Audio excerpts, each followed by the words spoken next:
প্রথমে আমরা আলোচনা করব ইনসোলেশন কন্ট্রোলিং ফ্যাক্টরস, অর্থাৎ ইনসোলেশন বলতে সূর্যরশ্মির তাপীয় ফল। এইটার ডিটেলস আমরা আলোচনা করব। প্রথমে আমরা ইনসোলেশন বা সূর্যরশ্মির তাপীয় ফল বা আগত সৌর বিকিরণ এটা কাকে বলে এটা আমরা একটু জেনে রাখার চেষ্টা করব।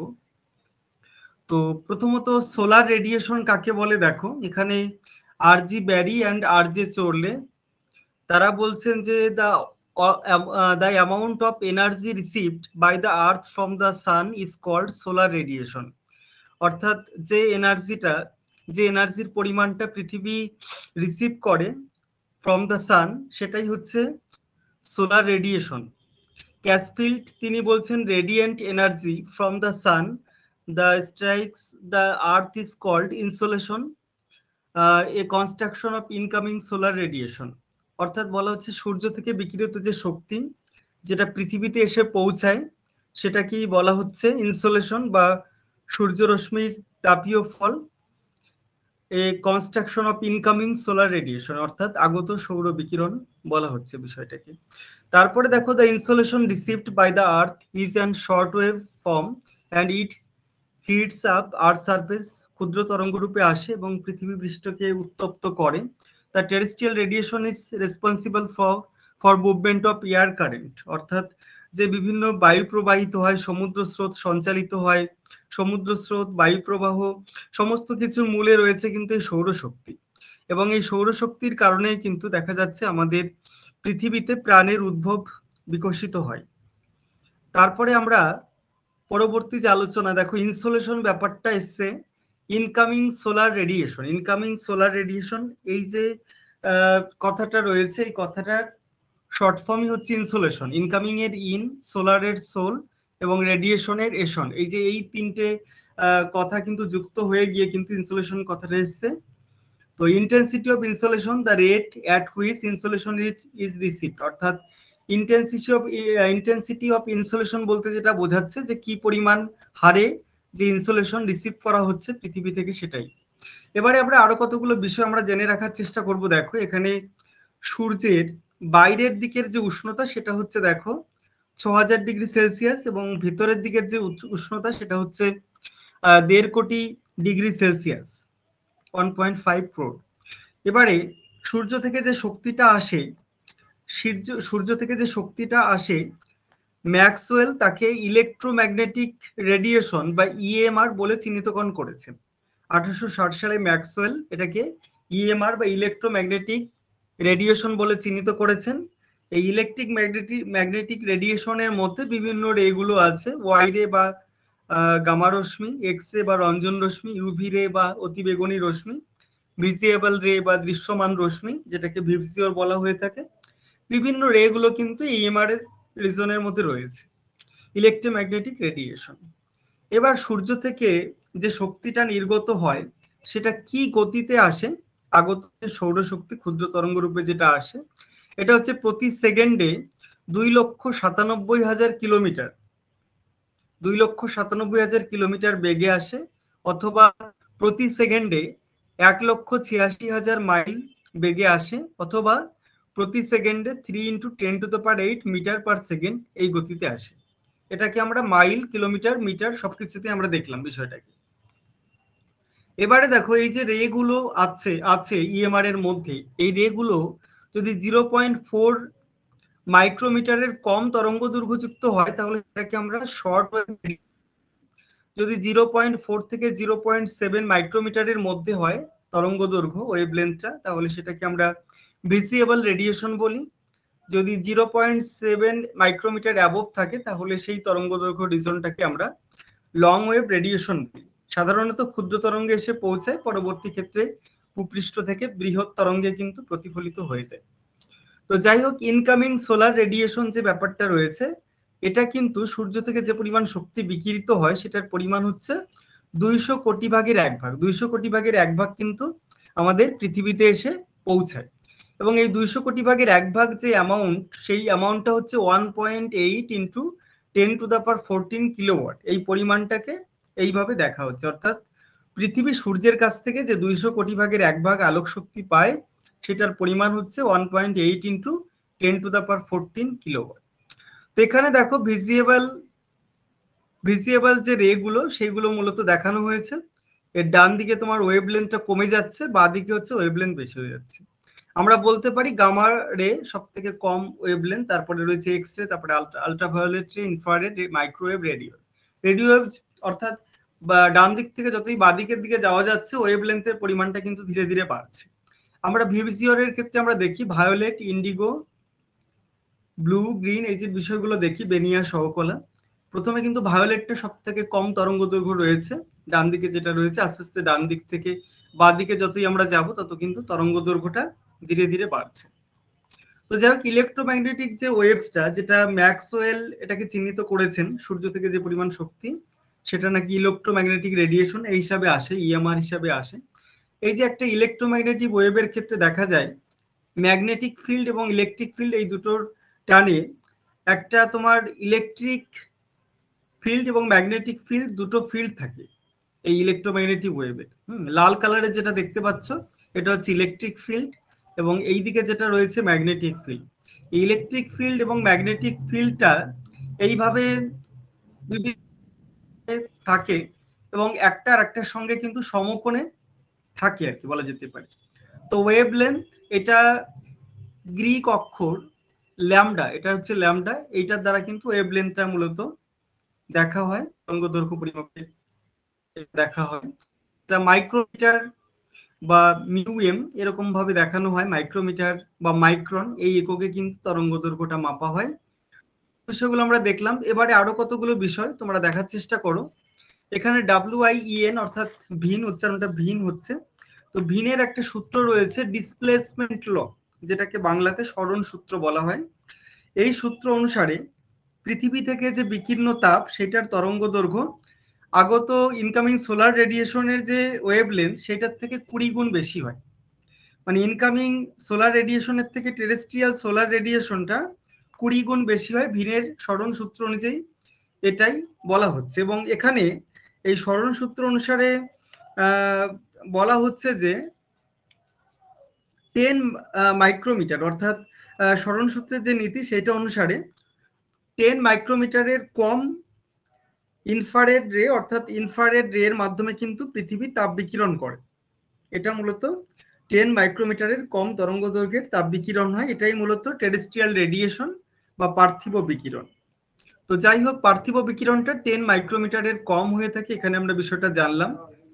এবারে আমরা ইনভার্স স্কোয়ার ল বলে একটা ল রয়েছে, দেখো ইনভার্স স্কোয়ার ল অনুসারে দুটো বস্তুর মধ্যে যখন তাপ বিকিরণ হবে, দুটো বস্তুর মধ্যে তাপ বিকিরণের ক্ষেত্রে যে বস্তুটিতে বিকীর্ণ তাপ এসে পৌঁছাবে তার তীব্রতা উৎস থেকে বস্তুর দূরত্বের বর্গের সঙ্গে কিন্তু সমানুপাতিক হবে।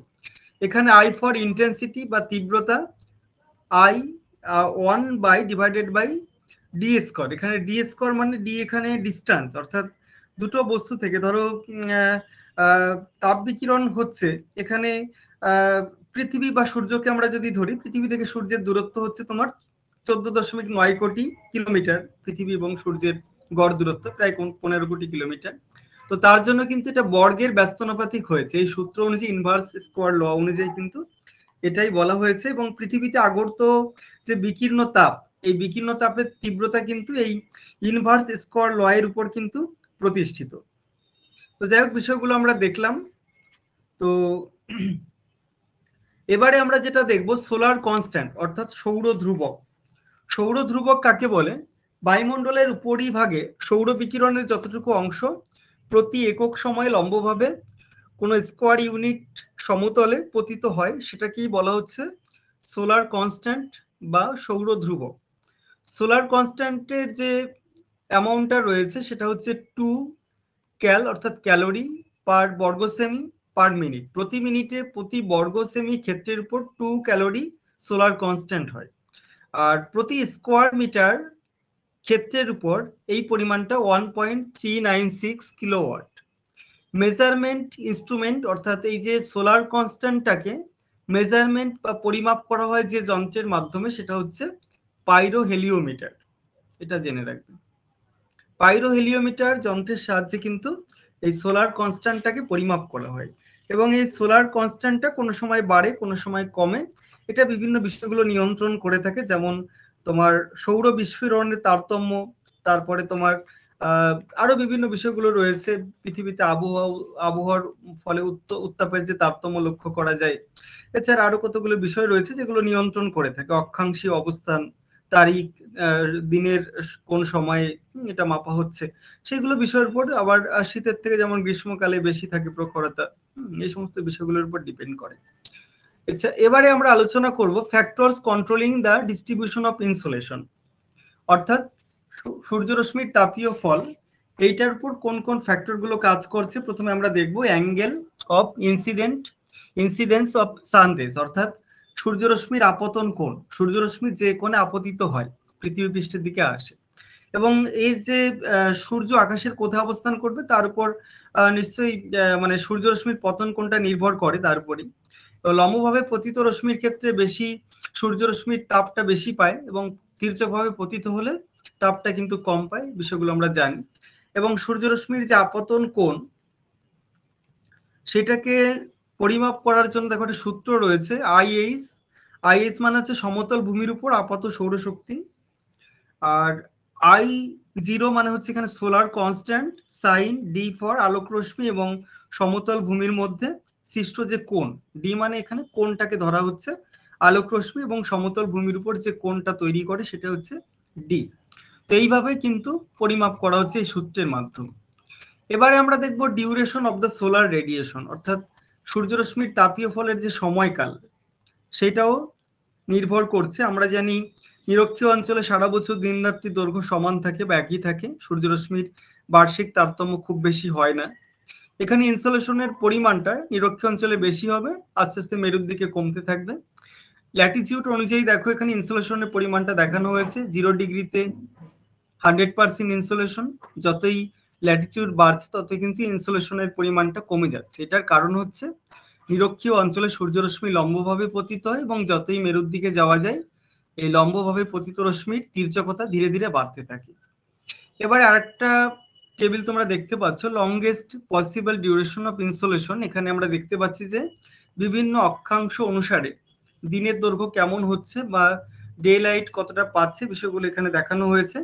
এটা 21 নয়, এটা 12 ঘন্টা হবে। তো নিরক্ষীয় অঞ্চলে 12 ঘন্টা, তারপরে দেখা যাচ্ছে যে 15 ঘন্টা, তারপরে 16 ঘন্টা, 20 ঘন্টা, 24 ঘন্টা, 1 মাস, 6 মাস, মেরু অঞ্চলে 6 মাস দিন, 6 মাস রাত, এই বিষয়গুলো হয়। এবারে আমরা দেখবো distance between the earth and the sun, অর্থাৎ আর্থ এবং সানের মধ্যে যে ডিস্টেন্স রয়েছে সেটা কখনো বাড়ে কখনো কমে, এটার উপর ডিপেন্ড করে অ্যাফিলিয়ন পেরিহেলিয়ন কনসেপ্ট দুটো রয়েছে। অ্যাফিলিয়ন মিন্স হচ্ছে অপসূর, যেটা 4 জুলাই তারিখে হয়, 15,20,00,000 কিলোমিটার ডিস্টেন্স থাকে। পেরিহেলিয়ান যেটা হচ্ছে অনুসূর, 3রা জানুয়ারিতে এরকম অবস্থান থাকে। তো অ্যাফিলিয়ন পেরিহেলিয়নের কারণে দেখা যাচ্ছে যে অপসূর অবস্থানের থেকে অনুসূর অবস্থানে কিন্তু সূর্যরশ্মিটা বেশি পেয়ে থাকে। এই বিষয়গুলো রয়েছে, এগুলো তোমরা জেনে রাখার চেষ্টা করবে। তারপরে যে বিষয়টা রয়েছে দেখো, পরের বিষয়ে চলে যাচ্ছি, ট্রান্সপারেন্সি অফ অ্যাটমসফিয়ার, অর্থাৎ বায়ুমণ্ডলের স্বচ্ছতা। বায়ুমণ্ডল কতটা স্বচ্ছ, বায়ুমণ্ডলের মধ্যে ধূলিকণা, মেঘাচ্ছন্নতা, ধোঁয়া যত বেশি থাকবে তত কিন্তু সূর্যরশ্মির তাপীয় ফলটা পৃথিবীর দিকে কম আসবে। আর যত বেশি থাকবে কম আসবে, যত কম থাকবে উন্মুক্ত বায়ুমণ্ডল যদি থাকে তাহলে সেক্ষেত্রে সোলার রেডিয়েশনটা বেশি হবে। তারপরে যেটা রয়েছে দেখো, ইনফ্লুয়েন্স অফ ল্যান্ডফর্ম, অর্থাৎ ভূমিরও একটা প্রভাব থাকে। ল্যান্ডফর্মটা বলতে এখানে দেখা যাচ্ছে যে পার্বত্য অঞ্চলগুলি অনেক পর্বত বেষ্টিত সিল্ড উপত্যকা, শীতকালের মধ্যাহ্ন কয়েক ঘন্টা মাত্র সূর্যালোক পেয়ে থাকে। একটা বিষয় আমরা জানি যে এই যে ঢালের ব্যাপারটা, তোমার সূর্যমুখী যে ঢালটা আমরা নিরক্ষীয় অঞ্চলের ক্ষেত্রে যে ঢালটা থাকে সেটা কিন্তু বেশি সূর্যালোক পায়। যেমন উত্তর গোলার্ধের ক্ষেত্রে যদি আমরা দেখি তাহলে উত্তর গোলার্ধের ক্ষেত্রে দক্ষিণমুখী ঢালটা বেশি সূর্যালোক পাবে, আবার উত্তরমুখী ঢালটা দেখা যাবে এই তোমার উত্তরমুখী ঢালটা কিন্তু কম সূর্যালোক পাবে। আবার যদি এটা দক্ষিণ গোলার্ধে দেখি, দক্ষিণ গোলার্ধের থেকে দক্ষিণ গোলার্ধের দিকে যদি আমরা দেখি, নিরক্ষীয় দিকে যে ঢালটা রয়েছে সেদিকে বেশি সূর্যালোক পাচ্ছে, এবং দক্ষিণ দিকে যে ঢালটা রয়েছে সেটা কিন্তু কম সূর্যালোক পাবে। এটা হচ্ছে ভূমির ঢালের সঙ্গে এটাই সম্পর্ক।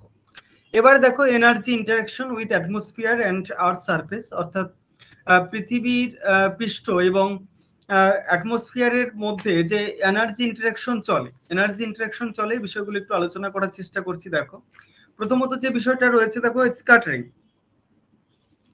স্ক্যাটারিং বা বিচ্ছুরণ কাকে বলে, বিষয়টা আমাদের জানতে হবে। বিচ্ছুরণ কাকে বলে?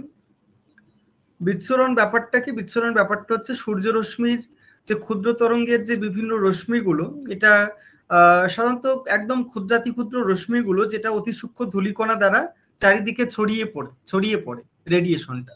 এই রেডিয়েশনটাকে ছড়িয়ে পড়ার যে ব্যাপারটা, এটাকেই বলা হচ্ছে স্ক্যাটারিং বা বিচ্ছুরণ। স্ক্যাটারিং এর বিভিন্ন টাইপস গুলো রয়েছে, এগুলোর মধ্যে সব থেকে গুরুত্বপূর্ণ যেটা, সেটা হচ্ছে রেলে স্ক্যাটারিং, যেটা লর্ড রেলে 1871 সালে তিনি এটা আবিষ্কার করেছিলেন। এবং ধূলিকণাগুলো কম তরঙ্গ দৈর্ঘ্যের যে ওয়েভলেন্থ, সেটাকে বেশি মাত্রায় বিচ্ছুরিত করে, তার জন্য কিন্তু আমরা আকাশটাকে নীল দেখি। তো এই রেল স্ক্যাটারিং এর জন্য কিন্তু আকাশকে নীল দেখায়। যাই হোক, এইটার ক্ষেত্রে যে ব্যাপারটা বলা হয়েছে, দেখো ডি এখানে লেস দ্যান, দেখো ল্যামডা মানে হচ্ছে এখানে আলোক তরঙ্গ দৈর্ঘ্যকে গ্রিক অক্ষর ল্যামডা দ্বারা চিহ্নিতকরণ করা হয়। আর ডি মানে হচ্ছে ডায়ামিটার অফ যে পার্টিকেল গুলো থাকে আর কি বায়ুমণ্ডলে, বস্তুকণার যে ব্যাস, সেই ব্যাসটা যখন আলোক তরঙ্গ দৈর্ঘ্যের তুলনায় কম হয়, তখনই কিন্তু স্ক্যাটারিং বা বিচ্ছুরণ হবে।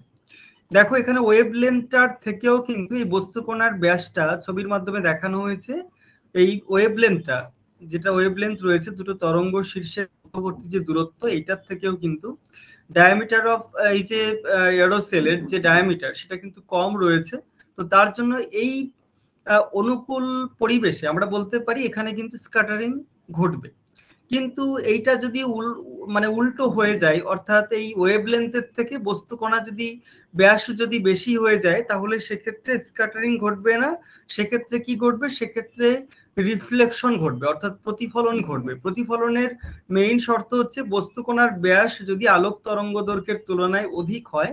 দেখো এখানে তরঙ্গ দৈর্ঘ্যের তুলনায় কিন্তু বস্তুকণার ব্যাসটা অধিক, তো তার জন্য এখানে কিন্তু কোনো স্ক্যাটারিং ঘটবে না, পরিবর্তে এখানে রিফ্লেকশন ঘটবে। আরো কতগুলো বিষয় রয়েছে, দেখো পরবর্তী বিষয় আমরা চলে যাচ্ছি। রিফ্লেকশন অর্থাৎ প্রতিফলন।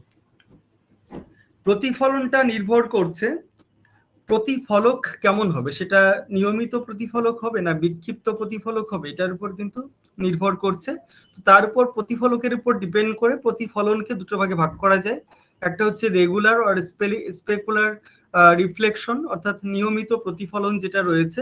নিয়মিত প্রতিফলনের ক্ষেত্রে ইনসিডেন্ট রে এবং রিফ্লেক্টেড রে এই দুটো সমান হবে, কারণ অ্যাঙ্গেল অফ ইনসিডেন্স এক্ষেত্রে অ্যাঙ্গেল অফ রিফ্লেকশনের ইকুয়াল হবে। তো সেক্ষেত্রে কোনো মসৃণ প্রতিফলক যদি হয়, তাহলে এরকম নিয়মিত প্রতিফলন হবে। আরেকটা যেটা রয়েছে ডিফিউজ রিফ্লেকশন বা বিক্ষিপ্ত প্রতিফলন। সাধারণত এক্ষেত্রে প্রতিফলক সাধারণত খসখসে বা অমসৃণ টাইপের হয়। এক্ষেত্রে আপতন কোণ, প্রতিফলন কোণ আলাদা আলাদা টাইপের হয়। তো আমাদের পৃথিবী পৃষ্ঠ সাধারণত এরকম অমসৃণ, পৃথিবী পৃষ্ঠ বেশিরভাগটাই বিক্ষিপ্ত প্রতিফলন হয় বলা যেতে পারে। তারপরে যেটা রয়েছে, দেখো রিফ্রাকশন বলতে প্রতিসরণ, অর্থাৎ এক মাধ্যম থেকে আরেক মাধ্যমে প্রবেশ করলে যখন আলোক শক্তিটা যখন তার মাধ্যম পরিবর্তনের চেঞ্জের জন্য, যখন ঘনত্বের পরিবর্তনটা হওয়ার জন্য তার গতিপথ পরিবর্তিত হয় বা বেঁকে যায় বা বেন্ডিং ঘটে, সেটাকে আমরা রিফ্রাকশন বলতে পারি। এছাড়া বায়ুমণ্ডলে কিছু গ্যাসীয় উপাদান রয়েছে যেটা সূর্যরশ্মিকে ডাইরেক্ট অ্যাবজর্ব করে, শোষণ করে, যেমন কার্বন ডাইঅক্সাইড, ওজোন গ্যাস, জলীয় বাষ্প, মিথেন, নাইট্রাস অক্সাইড, ক্লোরোফ্লুরোকার্বন। তো এই সমস্ত যে গ্রিন হাউস গ্যাসগুলো রয়েছে, যেটা কিন্তু বিভিন্ন যে সূর্যরশ্মিটা এটা অনেকটাই শোষণ করে থাকে, বায়ুমণ্ডলের উষ্ণতা বাড়াতে সাহায্য করে থাকে। তো তার জন্য এটাকে গ্রিন হাউস গ্যাস বলা হয়ে থাকে। এবারে আমরা process of heating of the atmosphere heating এর যে বিভিন্ন প্রসেস রয়েছে, প্রসেসগুলোর দিকে আমি চলে যাব। প্রথমত যে প্রসেসটা রয়েছে, প্রসেসগুলো মূলত তিনটে ভাগ রয়েছে। দেখো প্রথমত যেটা রয়েছে কনভেকশন প্রসেস বা পরিচলন প্রক্রিয়া, তারপরে রয়েছে কন্ডাকশন প্রসেস অর্থাৎ পরিবহন প্রক্রিয়া, আর একটা রয়েছে রেডিয়েশন প্রসেস অর্থাৎ বিকিরণ প্রক্রিয়া। তো এই যে বিভিন্ন প্রক্রিয়াগুলো রয়েছে, প্রথমত কনভেকশন প্রসেস যেটা রয়েছে অর্থাৎ পরিচলন প্রক্রিয়া, ঊর্ধ্বগামী বাতাস নিচের দিকে তাপমাত্রা বেশি বলে উপরের দিকে চলে যাচ্ছে এবং উপরে শীতল বাতাসটা নিচের দিকে প্রবেশ করছে, এরকম ভাবে কিন্তু একটা পরিচালন প্রক্রিয়া, যেটা প্রেসার কুকারের মধ্যে এরকম পরিচালন কতগুলো সেল তৈরি হয় এটা আমরা জানি। তার একটা যেটা রয়েছে দেখো কন্ডাকশন বা পরিবহন প্রক্রিয়া, এটা তোমার উত্তপ্ত অঞ্চল থেকে ধীরে ধীরে শীতল অঞ্চলের দিকে মূলত ছড়িয়ে পড়ছে। তো এই প্রক্রিয়াটাকে বলা হচ্ছে তোমার তাপের পরিবহন প্রক্রিয়া। এরকম বিভিন্ন প্রক্রিয়াগুলো রয়েছে। এটা পরিবহন পদ্ধতি, এখানে সূর্যরশ্মির প্রভাবে কঠিন ভূপৃষ্ঠ উত্তপ্ত হচ্ছে এবং তার সংস্পর্শে পরবর্তীতে দেখা যাচ্ছে আশেপাশের বায়ুগুলো কিন্তু পরবর্তীতে উত্তপ্ত হচ্ছে। আরেকটা যেটা রয়েছে রেডিয়েশন প্রসেস বা বিকিরণ পদ্ধতি। বিকিরণ পদ্ধতি ব্যাপারটা হচ্ছে তোমার এখানে কোনো মাধ্যম ছাড়াই তাপ যখন এক বস্তু থেকে অন্য বস্তুতে সঞ্চারিত হয় সেটাই হচ্ছে বিকিরণ পদ্ধতি। যেমন ভূপৃষ্ঠ থেকে ডাইরেক্ট বায়ুমণ্ডলের বিভিন্ন উপরের দিকে আস্তে আস্তে তাপ শক্তিটা ছড়িয়ে পড়ে। তো এটাকেই হচ্ছে বিকিরণ পদ্ধতি বলা হচ্ছে, এখানে কোনো মাধ্যমের প্রয়োজন নেই। তো যাই হোক, এবারে কতগুলো বিষয় আমরা দেখে নিলাম সূর্যরশ্মির। এবার দেখবো আমরা অ্যাবজর্পশন প্রসেস, অর্থাৎ অ্যাবজর্পশন প্রসেস বলতে শোষণ যে প্রক্রিয়াটা, এটা আমরা আগেই আলোচনা করেছি। বিভিন্ন যে গ্রিন হাউস গ্যাসগুলো রয়েছে সূর্যরশ্মিটাকে শোষণ করে নিচ্ছে। ল্যাটেন্ট হিট অফ কনডেনসেশন, অর্থাৎ ঘনীভবনের লিনতাপ। ঘনীভবন কাকে বলে? প্রথমে আমরা এভাপোরেশন ব্যাপারটা জানি যে সূর্যরশ্মিটা বাষ্পে পরিণত তোমার সূর্যরশ্মির তাপে যখন জলটা বাষ্পে পরিণত হয় সেটাকে আমরা বলছি বাষ্পীভবন। এবং বাষ্পটা উপরে উঠে শীতল হয়ে যখন সেটা থেকে জলকণায় পরিণত হচ্ছে, তো এক ধরনের ল্যাটেন্ট হিট বা লিন তাপ এটা কিন্তু জমা হচ্ছে। যখন সৌরতাপ তোমার বাষ্পের মধ্যে যে তাপটা ছিল সেই বাষ্প থেকে যখন জলকণায় পরিণত হচ্ছে ঘনীভবনের ফলে, তো দেখা যাচ্ছে একটা লিন তাপ কিন্তু বায়ুমণ্ডলে যুক্ত হচ্ছে। তো এই লিন তাপ, ল্যাটেন্ট হিট অফ কনডেনসেশন, এটা কিন্তু বায়ুমণ্ডলকে উত্তপ্ত হতে সাহায্য করছে। এবারে যে বিষয়টা রয়েছে adiabatic cooling and adiabatic heating, এই যে দুটো বিষয় রয়েছে এটাও কিন্তু ইনসুলেশন একটা গুরুত্বপূর্ণ পার্ট বলা যেতে পারে। তো নিচের দিক থেকে যখন বায়ুটা উপরের দিকে আস্তে আস্তে চলে যায়, নিচের দিকে টেম্পারেচার বেশি থাকে, নিচের দিকে তোমার বায়ুর কণাগুলো, বায়ুর ঘনত্ব বেশি থাকে, আমরা জানি ডেনসিটিটা বেশি, বায়ুর যে কণাগুলো থাকে কণাগুলোর মধ্যে পারস্পরিক দূরত্ব কিন্তু এখানে কম থাকে। এবং যখন এই নিচের এই উষ্ণ বাতাসটা ধীরে ধীরে উপরের দিকে চলে যায় তখন কিন্তু বাতাসের যে ডেনসিটি, ওটা ঘনত্ব ধীরে ধীরে কমতে থাকে এবং বাতাসের যে ক্ষুদ্র যে কণাগুলো থাকে সেই কণাগুলোর মধ্যে কিন্তু দূরত্ব বাড়তে থাকে, আস্তে আস্তে শীতল হয়। উপরের দিকে গেলে নিচের বাতাস উপরের দিকে গেলে আস্তে আস্তে শীতল হয়। এই প্রক্রিয়াটাকে বলা হচ্ছে অ্যাডিয়াবেটিক কুলিং। আর বিপরীতে উপরের বাতাস নিচের দিকে আসলে কিন্তু অ্যাডিয়াবেটিক হিটিং ব্যাপারটা হবে। তারপরে যেটা রয়েছে দেখো অ্যাডভেকশন যে ব্যাপারটা রয়েছে, অনুভূমিকভাবে বায়ু সঞ্চালনের যে পদ্ধতি সেটাকে অ্যাডভেকশন বলা হয়। এখানে ল্যাটেন্ট হিট রিলেটেড বিভিন্ন বিষয়গুলো রয়েছে। দেখো ঘনীভবনের লিনতাপ, বাষ্পীভবনের লিনতাপ, কোনো সময় লিনতাপ বর্জন করে, কোনো সময় লিনতাপ গ্রহণ করে, বিষয়গুলো রয়েছে। অ্যাডিয়াবেটিক কুলিং হিটিং ব্যাপারটা আমরা জানলাম। উপরের থেকে নিচের দিকে আসলে সেটা হচ্ছে অ্যাডিয়াবেটিক হিটিং প্রক্রিয়া হয়, নিচের থেকে উপরের দিকে গেলে সেটা হচ্ছে অ্যাডিয়াবেটিক কুলিং প্রক্রিয়া হয়। এখানে বিষয়টা দেখানো হয়েছে টেম্পারেচার, ধরো এখানে ধরো কম বেশি রয়েছে টেম্পারেচার, তার জন্য এটা এয়ার পার্সেলটা এখানে কম রয়েছে। দেখো এয়ারের যে অ্যামাউন্ট সেটা সংকুচিত অবস্থায় রয়েছে। যত উপরের দিকে যাওয়া যাবে তাপমাত্রা কমতে থাকবে এবং যে অণুগুলো, এটা কিন্তু লার্জ মানে যে কণাগুলো থাকবে কণাগুলোর পারস্পরিক দূরত্বটা বেশি থাকবে। তখন এটাই মূলত বিষয়টা বোঝানো হচ্ছে। উপরের দিকে অ্যাডিয়াবেটিক কুলিং ব্যাপারটা লক্ষ্য করি এবং নিচের দিকে যদি আসে, উপরের বাতাস নিচের দিকে আসে, কম্প্রেসড হয় অ্যান্ড ওয়ার্ম হয়, অর্থাৎ প্রসারিত হয় বাতাসটা এবং কি হয়, উষ্ণ হয়। এক্ষেত্রে অ্যাডিয়াবেটিক ওয়ার্মিং বা অ্যাডিয়াবেটিক হিটিং প্রক্রিয়াটা সম্পন্ন হবে। তো প্রথমেই আজকের ক্লাসে প্রথমেই আমরা আলোচনা করলাম ইনসুলেশন বিষয় সম্পর্কে। ইনসুলেশনের বিভিন্ন টার্মিনোলজি প্লাস ইনসুলেশনের যে কন্ট্রোলিং ফ্যাক্টরস গুলো রয়েছে বিষয়গুলো আমরা আলোচনা করে দিলাম। তো প্রথম আলোচনা সবাই বুঝতে পেরেছো কিনা, কারো কোনো অসুবিধা হয়েছে কিনা একটু রেসপন্স করবে, তাহলে সুবিধা হয়। ক্লাসে যারা রয়েছে একটু রেসপন্স করবে।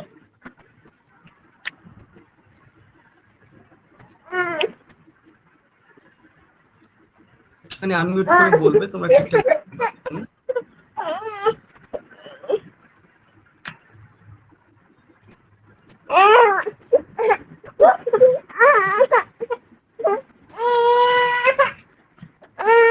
আচ্ছা, কারো আনমিউট করা আছে একটুখানি মিউট করবে, যারা আনমিউট করা আছে। আচ্ছা, যারা ক্লাসরুমে রয়েছে তারা ঠিকঠাক শুনতে পাচ্ছ তো? একটুখানি হ্যাঁ ফার্সিয়া স্যার, বললো শোনা হ্যাঁ স্যার যাচ্ছে। শুনতে পাচ্ছি। ঠিক আছে, শোনা ওকে। যাচ্ছে স্যার। তাহলে চলো, ঠিক আছে, তাহলে আজকের ক্লাসের পরবর্তী টপিকে চলে যাচ্ছি। আচ্ছা, কেউ একজন আনমিউট করে আছে সম্ভবত, একটুখানি মিউট করবে তাহলে সুবিধা হয়। পুরবী ঘোষ, তুমি আনমিউট করে আছো? হ্যাঁ স্যার, তুমি করতে মিউট পারছি না, একটু দাঁড়ান। আমি করতে পারছি, একটু দেখছি স্যার, দাঁড়ান। আচ্ছা, একটু চেষ্টা করো।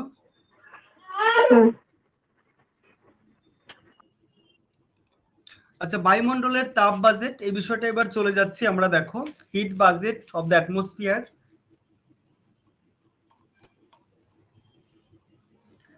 হিট বাজেট ব্যাপারটা কি, ব্যাপারটাকে আমরা দেখব। হিট বাজেট ব্যাপারটা কি? তো তাপ বাজেট বা হিট বাজেট কাকে বলে? The incoming shortwave solar radiation is balanced by an equal amount of long wave radiation going back to space that is termed heat budget of the earth. সূর্য থেকে যে পরিমাণ সৌরশক্তি পৃথিবীতে এসে পৌঁছায় তার কিছু অংশ পৃথিবী এবং তার বায়ুমণ্ডলকে উত্তপ্ত করে, আবার কিছু অংশ উত্তপ্ত না করে বিভিন্ন অংশ থেকে প্রতিফলিত হয়ে মহাশূন্যে ফিরে যায়। সৌরশক্তির এই আগমন এবং প্রত্যাগমন এটা কিন্তু নির্দিষ্ট নিয়ম ধরে চলতে থাকে, এবং এই আসা যাওয়ার মধ্যে একটা ভারসাম্য লক্ষ্য করে যে এটাকেই বলা হচ্ছে হিট বাজেট বা হিট ব্যালেন্স বলা হচ্ছে। Gain and losses in heat by way of incoming and outgoing radiation is known as heat budget. Defined name রয়েছে, হিট ব্যালেন্সও বলা হচ্ছে, তাপ ভারসাম্য, এনার্জি বাজেট বলা হয়, শক্তি বাজেট, এনার্জি ব্যালেন্সও বলা হয়, শক্তি ভারসাম্য, রেডিয়েশন বাজেট বা বিকিরণ বাজেট বা বিকিরণ ভারসাম্য, বিভিন্ন টার্মিনোলজি রয়েছে। এবার দেখো, এই বিষয়গুলো আমরা দেখলাম। এবারে আমরা heat budget of the earth atmosphere, পৃথিবীর যে তাপ বাজেট যদি আমরা দেখি, 34% অ্যালবেডো হিসাবে প্রতিফলিত হয়ে চলে যায়। অ্যালবেডো কথার অর্থ হচ্ছে রিফ্লেক্টেড সানলাইট। অ্যালবেডো যেটা হচ্ছে পৃথিবীর বায়ুমণ্ডল থেকে প্রতিফলিত বিচ্ছিরিত হয়ে পুনরায় মহাশূন্যে ফিরে যাচ্ছে, সেটাকে অ্যালবেডো বলা হয়। তো এটা পৃথিবীর পৃষ্ঠকে উত্তপ্ত করতে কোনো কার্যকরী ভূমিকা নিচ্ছে না বলে এটাকে আমরা ইনএফেক্টিভ সোলার রেডিয়েশন বলি, এবং যে 66% যেটা এফেক্টিভ হয় পৃথিবীর পৃষ্ঠকে উত্তপ্তকরণ করার ক্ষেত্রে, সেটাকে আমরা এফেক্টিভ সোলার রেডিয়েশন বলতে পারি। তো এই যে অ্যালবেডোটা, এই অ্যালবেডোর 34%টা ভূপৃষ্ঠ থেকে 2 ভাগ, বায়ুমণ্ডল থেকে 7 ভাগ এবং মেঘ ভাসমান বস্তুকণা এগুলো থেকে 25 ভাগ, টোটালি 34 ভাগ হচ্ছে অ্যালবেডোর পরিমাণ। তো অ্যালবেডো বিভিন্ন অ্যালবেডোর পরে যে বাকি যে 66% রয়েছে, তো এই ভাগটার মধ্যে দেখো অ্যালবেডো 34 বাদ দিলাম, ভূপৃষ্ঠ থেকে শোষণ হচ্ছে, ভূপৃষ্ঠ কর্তৃক শোষণ হচ্ছে 47 ভাগ, এবং 19 ভাগ হচ্ছে বায়ুমণ্ডল ডাইরেক্ট শোষণ করে। অর্থাৎ এই 34 ভাগ বাদ দিলে বাকি যে 66 ভাগ সেটা হচ্ছে কার্যকরী সৌর বিকিরণ। এই যে তাপ বাজেটটা রয়েছে এটা হাফটন প্রদত্ত তাপ বাজেট। এই তাপ বাজেটটা আমরা একটু আলোচনা করার চেষ্টা করি। 1985-এ বিজ্ঞানী হাফটন তিনি এই তাপ বাজেটটা দিয়েছেন। এর ডান দিকে আমরা দেখতে পাচ্ছি, দেখো ছোট করছি, দেখো তাপ বাজেটটা বুঝতে হবে আমাদের ভালো করে। আমাদের এখানে জলভাগ স্থলভাগের যে তাপ বিকিরণ 120 ভাগ ধরো আসছে, 120 ভাগের মধ্যে তোমার 6 ভাগ মহাশূন্যে চলে যাচ্ছে, মহাশূন্য বিকিরিত হয়ে চলে যাচ্ছে, বাকি থাকছে 120 - 6 114 ভাগ। 114 ভাগটা এখানে থেকে যাচ্ছে। এছাড়া এখান থেকে লিন তাপ, ঘনীভবন লিন তাপের মাধ্যমে এই যে 23 ভাগটা আসছে। তারপরে এখানে পরিচলন, ভূপৃষ্ঠ থেকে উত্তাপের পরিচলন প্রক্রিয়ার মাধ্যমে 10 ভাগটা উপরে চলে যাচ্ছে। আর 19 ভাগটা আসছে বায়ুমণ্ডল যে প্রত্যক্ষভাবে শোষণ করেছিল 19 ভাগ। এই টোটাল 166 ভাগ আসছে। 166 ভাগের মধ্যে 60 ভাগ বায়ুমণ্ডল দ্বারা মহাশূন্যে বিকিরিত হয়ে যাচ্ছে, বাকি থাকছে 106 ভাগ। ঠিক আছে, তাহলে 106 ভাগ নিচের দিকে আবার চলে আসছে। তাহলে এখানে 60 ভাগ চলে যাচ্ছে, এখানে 6 ভাগ চলে যাচ্ছে। 60 আর 6 66 ভাগ আসছিল, 66 ভাগ। 34 ভাগ তো আগেই চলে গেল, মেঘপুঞ্জ থেকে 25 ভাগ, ভূপৃষ্ঠ থেকে 2 ভাগ, এদিকে মহাশূন্যে তোমার বিভিন্ন বিষয়গুলো থেকে আরো যে ভাগগুলো রয়েছে, মেঘপুঞ্জ থেকে 25 ভাগ 2 ভাগ, আর এদিকে 7 ভাগ হচ্ছে মহাশূন্যে বিচ্ছুরিত হয়ে যাচ্ছে। এই যে ভাগগুলো চলে গেছিল, তো তার জন্য কিন্তু এই যে 34% চলে যাওয়ার পর 60 ভাগ নিচের দিকে আসছিল, 60 ভাগ আবার কিন্তু কালক্রমে 60 আর 6 এই 66 ভাগ, 66 ভাগ নিচের দিকে আসছিল, 66 ভাগ আবার চলে গেল। এটাই হচ্ছে হাফটনের তাপ বাজেট। এবারে ল্যাটিটিউডনাল হিট ব্যালেন্সে যদি আমরা দেখি, 35 ডিগ্রি সাউথ থেকে 40 ডিগ্রি নর্থের মধ্যে কিন্তু ইনসোলেশন গেইন অর্থাৎ সূর্যরশ্মির তাপীয় ফলটা বেশি লাভ হয়, কারণ এখানে তাপীয় ফলটা বেশি পায়, তুলনামূলক প্রতিফলিত ফিরে যায় কম।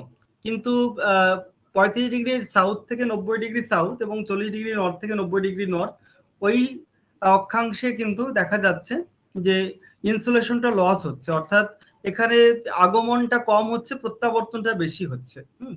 এখানে আগমন প্রত্যাবর্তনের উপর ভিত্তি করে কিন্তু ইনকামিং আউটগোয়িং এর উপর ভিত্তি করে কিন্তু এখানে ইনসুলেশনটা গেইন হবে না লস হবে সেটার উপর ডিপেন্ড করছে। যদি দেখা যায় আগমনের সৌরশক্তিটা বেশি হচ্ছে, প্রত্যাবর্তনের সৌরশক্তিটা কম হয়ে যাচ্ছে, সেক্ষেত্রে গেইন হবে, যেমন নিরক্ষীয় অঞ্চলে যেটা হয়, ক্রান্তীয় অঞ্চল নিরক্ষীয় অঞ্চলে। আর যেটা উচ্চ অক্ষাংশের ক্ষেত্রে যেটা হয় ইনসুলেশন লসটা হয়, অর্থাৎ আসে কম যায় বেশি।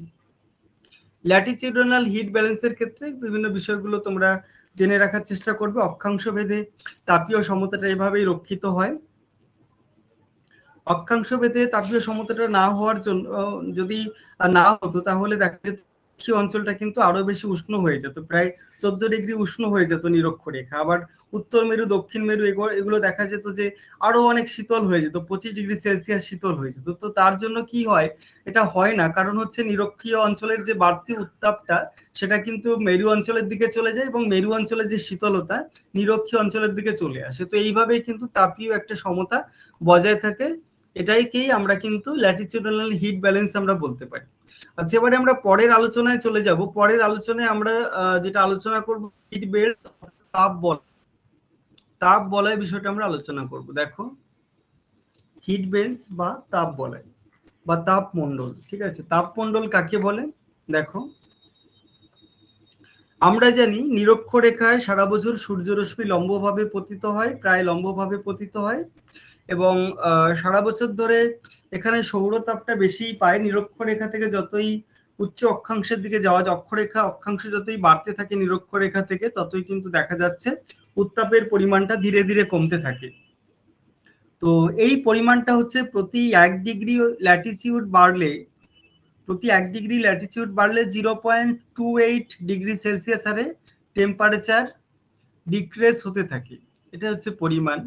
তো যাই হোক, এইটার উপর ডিপেন্ড করেই মূলত কোথাও উষ্ণতা বেশি সেটা একটা টরিড জোন, যেটা উষ্ণতা মাঝারি সেটা টেম্পারেট জোন, এরকম আর্কটিক সার্কেল, আন্টার্কটিক সার্কেল যেটাকে ফ্রিজিড জোন বলা হয়, এই বিভিন্ন জোনে কিন্তু মূলত ভাগ করা হয়েছে। তো যাই হোক, এই যে ভাগগুলো আমরা দেখলাম, এই ভাগগুলো মূলত প্রাচীনকালে গ্রিক পণ্ডিতেরা কিন্তু এই ভাগগুলো মূলত তারা করেছিলেন। তারা উষ্ণতার আঞ্চলিক বন্টনটাকে উপস্থাপন করার জন্য পৃথিবীটাকে মোট 3টে তাপ মণ্ডলে বা হিট বেল্টে তারা ভাগ করেছিলেন। সেটা হচ্ছে তোমার টরিড জোন, টেম্পারেট জোন এবং হচ্ছে ফ্রিজিড জোন, 3টে তাপ মণ্ডলে তারা ভাগ করেছিলেন। তাহলে the world is divided into 3 zones on the basis of amount of insolation received during the course of the year. There is torrid zone or tropical zone, এটাকে ট্রপিক্যাল জোনও বলা হয়, 23.5 ডিগ্রি নর্থ থেকে 23.5 ডিগ্রি সাউথের মধ্যে রয়েছে। তারপরে রয়েছে temperate zone or mid latitude zone, মধ্য অক্ষাংশীয় জোন, যেটা 23.5 ডিগ্রি থেকে 66.5 degree both hemisphere.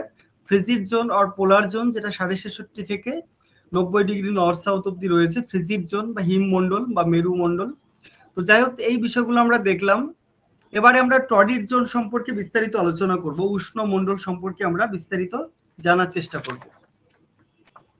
The region is extending between the Tropic of Cancer and Tropic of Capricorn, কর্কট ক্রান্তি রেখা থেকে মকর ক্রান্তি রেখা across the equator is known as a torrid zone. Incident angle of sun rays 66.5 degree থেকে 90 degree এরকম করে আপতিত হয় সূর্যরশ্মি। Extension বিস্তার যদি আমরা দেখি সেটা হচ্ছে 5200 kilometre. In this zone the amount of insolation received is the highest and seasonal variation of insolation is the lowest. Seasonal ভেরিয়েশনটা সর্বনিম্ন থাকে এবং ইনসোলেশনটা অ্যামাউন্টটা কিন্তু সর্বোচ্চ থাকে।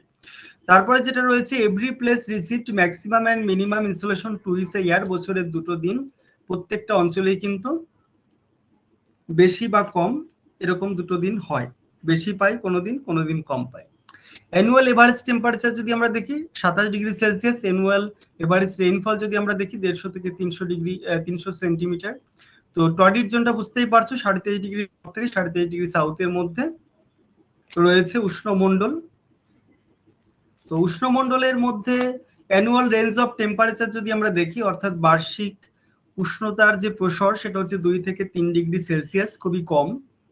লিমিটসে যদি আমরা দেখি 27 ডিগ্রি সেলসিয়াসের যে আইসোথার্মটা রয়েছে বা 80 ডিগ্রি ফারেনহাইট যে আইসোথার্মসটা রয়েছে সেটাই হচ্ছে এই উষ্ণমণ্ডলের শেষ সীমা বলা যেতে পারে।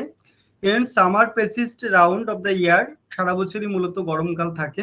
The zone does not experience much climate changes through over the year, অর্থাৎ জলবায়ু পরিবর্তন খুব একটা লক্ষ্য করা যায় না। ইনক্লুডেড যে কান্ট্রিগুলো রয়েছে এগুলোর মধ্যে নর্থ আমেরিকার মধ্যে মেক্সিকো, পানামা রয়েছে। সাউথ আমেরিকার মধ্যে ব্রাজিল, ইকুয়েডর, কলম্বিয়া রয়েছে। আফ্রিকার মধ্যে কেনিয়া, উগান্ডা, বুরুন্ডি রয়েছে। এশিয়ার মধ্যে ইন্দোনেশিয়া, মালয়েশিয়া, সাউথ ইন্ডিয়া, এই সমস্ত বিষয়গুলো রয়েছে, এই সমস্ত দেশগুলো রয়েছে। এবারে আমরা চলে যাব পরবর্তী যে জোনটা রয়েছে টেম্পারেট জোন। টেম্পারেট জোন উত্তর দক্ষিণ দুটো ভাগ রয়েছে, north and south temperate zone. It stages from, অর্থাৎ কর্কট ক্রান্তি রেখার গোলার্ধে যদি আমরা দেখি তাহলে মকর ক্রান্তি রেখা থেকে কুমেরু বৃত্ত রেখা পর্যন্ত বিস্তার রয়েছে। Extension 4800 kilometre, average temperature 18 degree Celsius, medium rainfall রয়েছে 35 থেকে 85 সেন্টিমিটার বার্ষিক বৃষ্টিপাত। 45 ডিগ্রি যে ল্যাটিচিউড অক্ষাংশ সেটা এই টেম্পারেট জোনটাকে দুটো ভাগে ভাগ করছে, একটা ওয়ার্ম টেম্পারেট জোন এবং একটা হচ্ছে কুল টেম্পারেট জোন। তারপরে হচ্ছে লিমিটস অফ আইসোথার্ম 0 থেকে 27 ডিগ্রি সেলসিয়াস এর limit. Angle of incident sunrays 43.5 degree থেকে 90 ডিগ্রি আগত সূর্যরশ্মির যে পতন কোণ। তো এর মধ্যে ইনক্লুডেড কান্ট্রি যেগুলো রয়েছে নর্থ ওয়েস্ট ইউরোপের মধ্যে England, France, Italy, Spain, Germany, Greece, Poland, Russia রয়েছে। আমেরিকা যুক্তরাষ্ট্র, Canada, Japan, South Africa, Australia, Chile, Argentina, সমস্ত দেশগুলো এর মধ্যে রয়েছে। এবারে আমরা ফ্রিজিড জোন সম্পর্কে করার চেষ্টা করি। চলো, ফ্রিজিড জোন যে ব্যাপারটা রয়েছে, the solar insolation becomes 0 for 6 months due to absence of direct solar rays in both northern and southern hemisphere. Extension হচ্ছে 2400 kilometre, average temperature less than 0 degree তাপমাত্রা। এখানে অস্ট্রেলিয়া, অরোরা বোরিওলিস এবং অরোরা অস্ট্রেলিস কিন্তু এখানে সৃষ্টি হয়, অর্থাৎ সুমেরু প্রভা এবং কুমেরু প্রভা।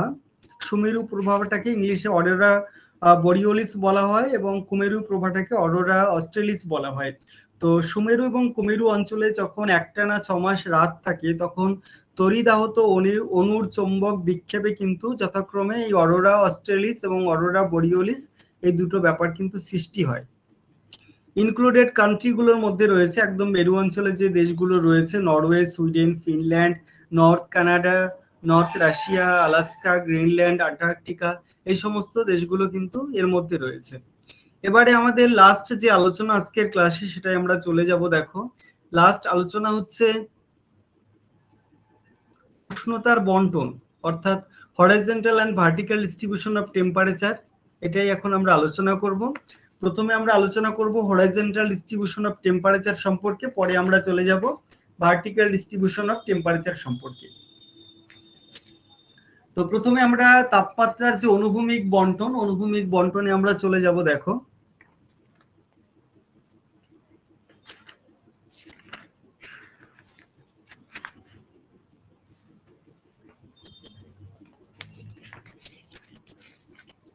অনুভূমিক বন্টন যে বিষয়টা রয়েছে, অনুভূমিক বন্টনটা যদি আমরা দেখি, temperature decreases from equator towards the pole, বিষয়গুলো তো আমরা দেখলামই আগেই। Earth is divided into 3 zones, tropical zone, torrid zone, এগুলো তো আগে আমরা দেখেছি, এগুলো নতুন কিছু নেই। Factors influencing horizontal distribution of temperature, কোন কোন ফ্যাক্টর গুলো কাজ করছে তাপমাত্রার অনুভূমিক বন্টনে। ইনসুলেশন, অর্থাৎ আগত সৌর বিকিরণ এবং যে আগত ইনসুলেশন যে ব্যাপারটা রয়েছে এটার মধ্যে বিষয়গুলো রয়েছে। দেখো, ইনসিডেন্ট অ্যাঙ্গেল অফ সানরেস, অর্থাৎ সূর্যরশ্মির যে আপতন কোণ, এটা কেমন রয়েছে তার উপর নির্ভর করছে। আগত সূর্যরশ্মি তাপীয় ফলের মধ্যে রয়েছে পতন কোনটা, কারণ আমরা দেখি যে লম্বভাবে পতিত রশ্মিতে বেশি সূর্যরশ্মি সৌরশক্তি লাভ করে থাকে পৃথিবী। ডিউরেশন অফ ডেজ অর্থাৎ দিনের দৈর্ঘ্য, এটা আগেই আমরা আলোচনা করেছি। ইনসুলেশনের যে মেইনলি ইনসুলেশনের যে কন্ট্রোলিং ফ্যাক্টরগুলো সেগুলো একই আর কি। ভেরিয়েশন অফ অ্যালবেডো, অ্যালবেডোর পরিমাণটাও বিভিন্ন জায়গায় বিভিন্ন রকম হয়, এই বিষয়গুলো রয়েছে। তো ইনসিডেন্ট অফ সানরেজটা ইকুয়েটরের ক্ষেত্রে 90 ডিগ্রি থেকে 66.5 ডিগ্রি এরকম ভাবে আপতন কোণে পতিত হয়। ট্রপিক্যাল জোনে 90 ডিগ্রি থেকে 43 ডিগ্রি, আর্কটিক জোনে 47 থেকে 0 ডিগ্রি, পোলার জোনে 23-23.5 ডিগ্রি থেকে 0 ডিগ্রি, এরকম বিষয়গুলো রয়েছে। আমরা এই বিষয়গুলো দেখলাম। আরো কতগুলো বিষয় রয়েছে দেখো। Distance between the son of the earth, Latitude, এই বিষয়গুলো আমরা আগেই আলোচনা করেছি। আর কি রয়েছে নতুন কিছু আলোচনা দেখো, আমরা একটু দেখার চেষ্টা করি। হাইট, নর্মাল ল্যাবস্টেট বা এনভায়রনমেন্টাল ল্যাবস্টেট প্রতি 1000 মিটার উচ্চতায় 6.46 ডিগ্রি সেলসিয়াস এর তাপমাত্রা কমতে থাকে। Distribution of land and water অর্থাৎ স্থলভাগ এবং জলভাগের বন্টন। আমরা জানি স্থলভাগ দিনের বেলায় তাড়াতাড়ি তাপ গ্রহণ করে, রাত্রিবেলায় তাড়াতাড়ি তাপ বিকিরণ করে দেয়, কিন্তু জলভাগটা কিন্তু ধীরে ধীরে উষ্ণ হয়, ধীরে ধীরে শীতল হয়। সুতরাং স্থলভাগ জলভাগের বন্টনের কারণে কিন্তু সূর্যরশ্মির তাপীয় ফলের কম বেশি হেরফের হবে। উইন্ড, বাতাস, বায়ু প্রবাহ, কোনো একটা জায়গায় বায়ু প্রবাহ এসে কিন্তু সেটাকে তাপমাত্রা কমিয়ে দিতে পারে। যেমন দক্ষিণ পশ্চিম মৌসুমী বাতাস ভারতে যখন আসে তখন কিন্তু ভারতের তাপমাত্রা অনেকটাই কমে যায় তখন। তারপরে যেটা রয়েছে সমুদ্র স্রোত, ওসিয়ান কারেন্টস, শীতল সমুদ্র স্রোত যেখানে প্রবাহিত হয়। যেমন উষ্ণ উপসাগরীয় স্রোতের প্রভাবে ইউরোপের উত্তর পশ্চিম অংশটা সারা বছর টেম্পারেচার বেশি থাকে, আবার পেরু উপকূলে যে হামবোল্ট স্রোত, শীতল স্রোত প্রবাহিত হয়, সেখানে উষ্ণতা আবার কম থাকে। ল্যান্ড স্লোপ, ভূমির ঢাল, যেটা উত্তর গোলার্ধ দক্ষিণ গোলার্ধের যে উত্তরমুখী দক্ষিণমুখী ঢাল, ব্যাপারটা বুঝে নেবে। তারপরে হচ্ছে ক্লাউডনেস অ্যান্ড প্রেসিপিটেশন, মেঘাচ্ছন্নতা। দিনের বেলা যদি মেঘ সৃষ্টি হয় তাহলে সূর্যরশ্মি ভূপৃষ্ঠে পৌঁছাতে অসুবিধা হয়, আবার রাত্রিবেলা বা সন্ধ্যাবেলা যদি মেঘ দেখা দেয় তাহলে দেখা যাচ্ছে যে একটা গরম বেশি হয়। মেঘাচ্ছন্নতা, রাতে যদি মেঘাচ্ছন্ন হয় তাহলে সূর্যরশ্মির প্রতিফলনে বাধা পেয়ে উত্তাপটা কিন্তু পৃথিবীষ্ঠ উত্তাপটা বাড়তে থাকে। আমরা জানি যে গুড়ি গুড়ি বৃষ্টিপাতের তুলনায় বৃষ্টিপাত কম পরিমাণ উত্তাপটা কমিয়ে দিচ্ছে, আবার বৃষ্টিপাতের তুলনায় শিলাবৃষ্টি আরো কমিয়ে দিচ্ছে, শিলাবৃষ্টির তুলনায় তুষারপাত আরো কমিয়ে দিচ্ছে। টেম্পারেচার নির্ভর করছে অধঃক্ষেপণের পরিমাণটা, অধঃক্ষেপণের ফর্মটা কি টাইপের হচ্ছে সেটার উপর ডিপেন্ড করছে টেম্পারেচার কতটা কমবে।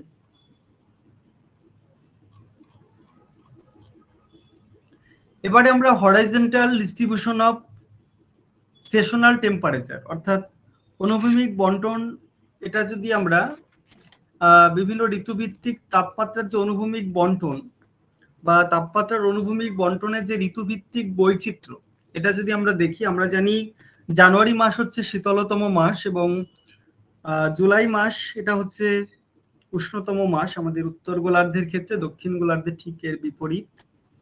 তো জানুয়ারি মাস এবং জুলাই মাসের এই সমষ্ণ রেখা বা আইসোথার্মগুলো যদি আমরা অ্যানালাইসিস করি তাহলেই কিন্তু আমরা বুঝতে পারবো যে তাপমাত্রার অনুভূমিক বন্টনটা কেমন এবং জলভাগ স্থলভাগ এখানে কিভাবে ফ্যাক্টর কাজ করছে, জলভাগ স্থলভাগ উত্তর ও দক্ষিণ গোলার্ধে, বিষয়টা আমরা কিন্তু খেয়াল করতে পারি। প্রথমে আমরা দেখব দেখো জানুয়ারি মাসের সমষ্ণ রেখার যে বন্টন, এটা যদি আমরা খেয়াল করি দেখব উত্তর গোলার্ধের ক্ষেত্রে যদি আমরা দেখি, মানে 0 ডিগ্রি এটা এই বরাবর হচ্ছে নিরক্ষরেখা রয়েছে, এই নিরক্ষরেখার উপরের দিকে উত্তর গোলার্ধের ক্ষেত্রে মহাদেশের উপর যে সমষ্ণ রেখাগুলো রয়েছে এটা আঁকা বাঁকা ভাবে প্রসারিত হয়েছে। এখানে মহাদেশের ব্যাপ্তি অনেকটা বেশি, তার জন্য প্রকৃতিগত বৈচিত্র্যের কারণে তাপের দ্রুত পরিবর্তন ঘটছে। এর ফলে সমষ্ণ রেখাগুলো পারস্পরিক দূরত্ব কিন্তু কমে যাচ্ছে, কিন্তু জলভাগের দিকে দেখো এই পারস্পরিক দূরত্বটা কিন্তু বেশি হচ্ছে জলভাগের দিকে। তুলনামূলকভাবে দক্ষিণ গোলার্ধের ক্ষেত্রে যদি আমরা দেখি তাহলে দক্ষিণ গোলার্ধে কিন্তু স্থলভাগ কম, জলভাগটা বেশি রয়েছে। তো তার জন্য জলভাগের বিস্তারটা বেশি হওয়ার কারণে তাপমাত্রার পার্থক্য খুব একটা লক্ষ্য করা যায় না। তার জন্য দেখা যাচ্ছে সমষ্ণ রেখাগুলো কিন্তু অধিক দূরত্বে রয়েছে এবং আঁকা বাঁকা খুব একটা না, সমান্তরালে রয়েছে। এটা জানুয়ারি মাসের উত্তাপের বন্টন, এইভাবে আমরা লক্ষ্য করতে পারি। তো এই সময় উত্তর গোলার্ধের ক্ষেত্রে যদি আমরা দেখি, মহাসাগরগুলো কিন্তু উষ্ণ হয়, জানুয়ারি মাস যে উষ্ণতম মাস, এবং মহাদেশগুলো কিন্তু শীতলতর হয়। মানে শীতকালে কিন্তু স্থলভাগের তুলনায় জলভাগটা বেশি উষ্ণতর হয়, এবং এই সময় সর্বনিম্ন তাপমাত্রা সাইবেরিয়ার উত্তর পূর্ব প্রান্তে কিন্তু রেকর্ড করা হয়। তো যাই হোক, এই স্থলভাগ এবং জলভাগের মধ্যে উত্তাপ গ্রহণ এবং বর্জনের মধ্যে এই যে পার্থক্য, তো তার জন্যই কিন্তু সমস্যাটা হচ্ছে আর কি। তো এই তার জন্যই কিন্তু এই সমষ্ণ রেখাগুলোর এই গতি প্রকৃতিগুলো চেঞ্জ হচ্ছে। এবং এবারে যদি আমরা জুলাই মাসের ব্যাপারটা দেখি, জুলাই মাসের ক্ষেত্রে যদি আমরা দেখি, জুলাই মাসের ক্ষেত্রে এটা হচ্ছে উষ্ণতম মাস, জুলাই মাসটা। তো জুলাই মাসের ক্ষেত্রে উত্তর গোলার্ধে অনেকটাই আঁকা বাঁকা পথে প্রসারিত হয়েছে, কারণ সূর্যের উত্তরায়ণের ফলে উত্তর গোলার্ধ এখানে বেশি সূর্যালোক পাচ্ছে, কিন্তু স্থলভাগ ও জলভাগের উত্তাপ গ্রহণ বর্জনে যে তারতম্য রয়েছে, তো তার জন্য কিন্তু দেখা যাচ্ছে নিরক্ষীয় অঞ্চলের দিকে জলভাগের উপর নিরক্ষীয় অঞ্চলের দিকে বাঁক নিচ্ছে, এবং স্থলভাগের উপর মেরু অঞ্চলের দিকে বাঁক নিচ্ছে। এদিকে বাঁকটা এরকম ভাবে হয়ে যাচ্ছে, অর্থাৎ স্থলভাগের দিকে মেরু অঞ্চলের দিকে বাঁক নিচ্ছে, জলভাগের দিকে নিরক্ষীয় অঞ্চলের দিকে বাঁক নিচ্ছে, এই ব্যাপারটা আমরা দেখি। আবার দক্ষিণ গোলার্ধের ক্ষেত্রে সমষ্ণ রেখাগুলো খুবই নিয়মিত এবং প্রায় জোড়া পথে প্রসারিত হচ্ছে রেগুলার ভাবে। তো তারপরে আমরা যদি দেখি যে এই জুলাই মাসের ক্ষেত্রে সমষ্ণ রেখাগুলো দক্ষিণ গোলার্ধে কাছাকাছি আসছে উত্তর গোলার্ধে তুলনামূলক দূরে দূরে, এর থেকে বোঝা যায় যে দক্ষিণ গোলার্ধের তাপমাত্রার পার্থক্যটা কিন্তু অনেকটাই বেশি, উত্তর গোলার্ধের তাপমাত্রার পার্থক্যটা খুব কম রয়েছে তুলনামূলকভাবে। এবং জুলাই মাসের সর্বোচ্চ উষ্ণতা উত্তর আফ্রিকা, পশ্চিম এশিয়ার বিশাল ভূভাগের উপর দেখা যায় সূর্যের উত্তরায়ণের কারণে। আচ্ছা, আরেকটা বিষয় বলি, হিট ইকুয়েটর যে ব্যাপারটা রয়েছে, তাপ বিষুব রেখা, সর্বোচ্চ তাপমাত্রা যুক্ত স্থানগুলোকে যোগ করলে যে সমষ্ণ রেখাটা পাওয়া যায়, এটাকে আমরা তাপ বিষুব রেখা বলে থাকি। তো তাপ বিষুব রেখাটা উত্তর এবং দক্ষিণায়নের সাথে সাথে কিন্তু এটা চেঞ্জ হয়। উত্তরায়ণের সময়, অর্থাৎ এই যে জুলাই মাসের দিকে আমরা যদি খেয়াল করি, তাহলে আমরা দেখব তোমার তাপ বিষুব রেখাটা কিন্তু উত্তর গোলার্ধে অবস্থান করে, আবার দক্ষিণ গোলার্ধের সময়ে তাপ বিষুব রেখাটা কিন্তু দক্ষিণ গোলার্ধে অবস্থান করে। এই যে সর্বোচ্চ যে এই 25°C যে রেখাটা দেখো দক্ষিণ গোলার্ধে অবস্থান করছে, আবার 25°C এটা কিন্তু উত্তর গোলার্ধে অবস্থান, এই যে 30° রয়েছে, এটা কিন্তু উত্তর গোলার্ধে অবস্থান করছে বলা যেতে পারে। তো যাই হোক, এই যে হিট ইকুয়েটর, এটার পার্থক্য রয়েছে। এবারে আমরা ভার্টিক্যাল ডিস্ট্রিবিউশন অফ টেম্পারেচার, এটার আলোচনা দিয়ে আজকের আলোচনা আমি শেষ করব।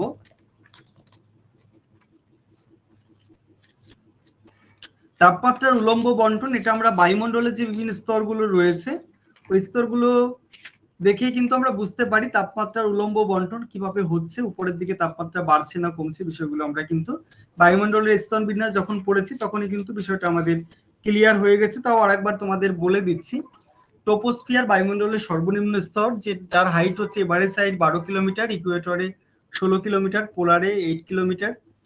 টেম্পারেচার ডিক্রিজ হচ্ছে প্রতি 1 কিমিতে 6.4°C তাপমাত্রা কমে, বা প্রতি 1000 ফুটে 3.6° হারে তাপমাত্রা কমে। আমরা এটার সঙ্গে সচরাচর পরিচিত হই, কিন্তু এটা কিন্তু আমরা পরিচিত হই না, এটা একটু জেনে রাখবে। প্রতি 1000 ফিট উচ্চতায় 3.6°F হারে টেম্পারেচার ডিক্রিজ হয়। ট্রোপোপজে গিয়ে টেম্পারেচার ডিক্রিজ হতে হতে ট্রোপোপজে গিয়ে টেম্পারেচারটা হয় -57 to 60°C। এখানে আমরা জানি নর্মাল ল্যাব স্টেটটা হয় ইনভার্সন অফ টেম্পারেচার, কোনো পাহাড়ি উপত্যকায় হতেও পারে। স্ট্র্যাটোস্ফিয়ার, যেটা ট্রোপোস্ফিয়ারের ঊর্ধ্বে up to 50 kilometre, stratosphere temperature increase হতে থাকে -57 থেকে -60° যেতে যেতে একদম এর প্রান্ত দেশে 0°তে পৌঁছায়। তো তারপরে 0 থেকে আবার কমতে শুরু করে মেসোস্ফিয়ারে, তাপমাত্রা আবার কমতে কমতে মেসোস্ফিয়ারের যে ঊর্ধ্বসীমা মেসোপজ, সেখানে 80 কিলোমিটারে গিয়ে ওখানে হয় -90°C, যেটাই মেসোস্ফিয়ারটা হচ্ছে সব থেকে শীতলতম স্তর, বায়ুমণ্ডলীয় স্তর বলা যেতে পারে। তারপরে রয়েছে থার্মোস্ফিয়ার, 80 থেকে 500 কিলোমিটার, এখানে মূলত 1200 কিলোমিটার উচ্চতায়, 120 কিলোমিটার উচ্চতায় 500°C, 200 কিলোমিটারে 700°। 480 কিলোমিটারে 1232 ডিগ্রি সেলসিয়াস এরকম করে তাপমাত্রা কিন্তু বাড়তে থাকে। এর উপরে রয়েছে এক্সোস্ফিয়ার, এক্সোস্ফিয়ারে কিন্তু তাপমাত্রা আরো বেশি হয়, সব থেকে উষ্ণতম স্তরই হচ্ছে এক্সোস্ফিয়ার। তো যাই হোক, এই বিষয়গুলো তোমরা তো বায়ুমণ্ডলের স্তর বিন্যাস অধ্যায়ে পড়েছো, নতুন করে আলোচনার কিছু নেই। তো আজকের আলোচনা আমরা এই 4টে বিষয় নিয়ে করলাম। কি কি বিষয় নিয়ে আলোচনা করলাম? প্রথমে আমরা আলোচনা করেছিলাম ইনসোলেশন, সূর্যরশ্মির তাপীয় ফল, এবং তারপরে আমরা আলোচনা করলাম হিট বাজেট, হাফটনের যে মডেল সেটা আমরা আলোচনা করেছি। তারপরে তাপ বলয় সম্পর্কে, হিট বেল্ট সম্পর্কে আমরা আলোচনা করেছি, এবং লাস্ট আলোচনা আমরা করলাম হরাইজন্টাল এবং ভার্টিক্যাল ডিস্ট্রিবিউশন অফ টেম্পারেচার। এই 4টে টপিক আজকের ক্লাসে আমরা আলোচনা করেছি। এই 4টে টপিকের উপর আগামী শুক্রবারের দিন মক টেস্ট নেওয়া হবে। সবাই বাড়িতে ভালো করে প্রস্তুতি নেবে, তাহলে আমাদের পরীক্ষা কিন্তু খুব তাড়াতাড়ি চলে আসবে। সবাই ফর্ম ফিল আপটা তাড়াতাড়ি করে নিও, এবং তোমাদের পড়াশোনার গতি কিন্তু অবশ্যই বাড়াবে। আগেরকার মতো পড়াশোনা এখন করলে হবে না, পরীক্ষা যতই ঘনিয়ে আসছে গতি তোমাদের বাড়াতে হবে। তো যাই হোক, আমাদের আজকের আলোচনা সবাই ঠিকঠাক বুঝতে পারলে কিনা, ক্লাসরুমে প্রথম থেকে শেষ পর্যন্ত যারা ছিলে বুঝতে পারলে কিনা, কোনো অসুবিধা হলো কিনা, তাহলে একটু আমাকে জানাবে, তাহলে সুবিধা হয়। একটুখানি আনমিউট করে একটুখানি। স্যার বোঝা গেছে। ঠিক আছে স্যার বলি ওই ফর্ম ফিল আপ করার সময় পার্সেন্টেজটা ওভারঅল দেবো নাকি ওই গ্রাজুয়েশনের? তুমি তোমার অনার্সে 50% উপরে আছে তো নাকি? হ্যাঁ স্যার। অনার্সে 50% উপরে থাকলে শুধু অনার্সের নাম্বারটাই দেবে, শুধু পাস মেশানোর দরকার নেই, শুধু অনার্সেরটাই দেবে। অনার্সেরটাই দেবো, সেমিস্টার ছিল আর কি, ওটাই স্যার। তোমার মার্কশিটে যেরকম আছে, টোটাল ফাইনাল যে মার্কশিটটা আর কি আছে, তোমার 6 সেমের মার্কশিটে কিন্তু সব কি আছে, বাদ বাকি সব সেমিস্টারের টোটাল মার্কসটা আছে, হ্যাঁ হ্যাঁ ওইটাই দিয়ে দেবে। হ্যাঁ দেওয়া। আচ্ছা স্যার। লাস্ট মার্কশিটের টোটাল মার্কস, অবটেন মার্কস যেটা আছে ওটাই দিয়ে ফর্ম ফিল আপ করবে, ওটা কোনো সমস্যা নাই। এমনি অ্যাকচুয়াল দেখে যে 50% উপরে আছে কিনা, এবার পরীক্ষা দেওয়ার পরে তো ডকুমেন্ট ভেরিফিকেশন হবে, ওটাই হচ্ছে আসলে। এখন তুমি মার্কস যদি ভুল ভালো এন্ট্রি করো তাও প্রবলেম নেই, তোমার ডকুমেন্ট ভেরিফিকেশনের সময় তোমার ওটা ঠিকঠাক হয়ে যাবে। তো যাই হোক, তোমাদের লাস্ট সেমিস্টারে যে মার্কস গুলো আছে, অবটেন মার্কস, টোটাল মার্কস, ওটাই দেবে তোমরা। আর যাদের বয়সের ছাড় দরকার নেই, তাদের ওই যারা 2016 সালে যারা পরীক্ষা দিয়েছিলেন, বয়সের ছাড় দরকার নেই, তাদের ক্ষেত্রে ওই আগে রোল নাম্বার দেওয়ার কোনো প্রয়োজন নেই। ঠিক আছে, ওটা কোনো প্রয়োজন নেই, অনেকে জিজ্ঞেস করছিল আমাকে, ওটা কোনো প্রয়োজন নেই। স্যার বলছি, স্যার একটা কথা হ্যাঁ হ্যাঁ বলো। বলছিলাম যে স্যার আমি তো ওবিসি, তাহলে ওবিসিতে কি ফর্ম ফিল আপ হবে নাকি জেনারেলে করতে হবে? ওবিসি ফর্ম ফিল আপ আপাতত হচ্ছে না, কারণ এটা নিয়ে তো কোর্ট কেস রয়েছে।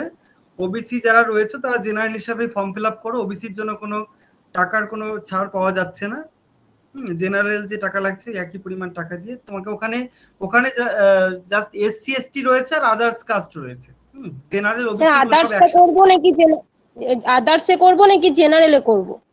জেনারেল আদার্স সব একসাথেই তো রয়েছে, শুধু এসসি এসটি রয়েছে আর আদার্স রয়েছে। এসসি এসটি তে মানে দুটো অপশনই তুমি পাবে, এসসি এসটি হলে 200 টাকা ফর্ম ফিল আপ, আর আদার্সে 500 টাকা।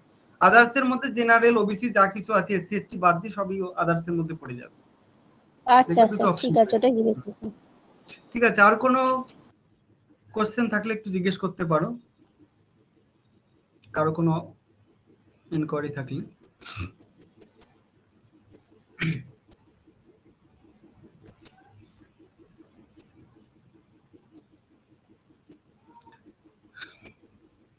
ঠিক আছে, তাহলে আজকের মতো এই পর্যন্তই।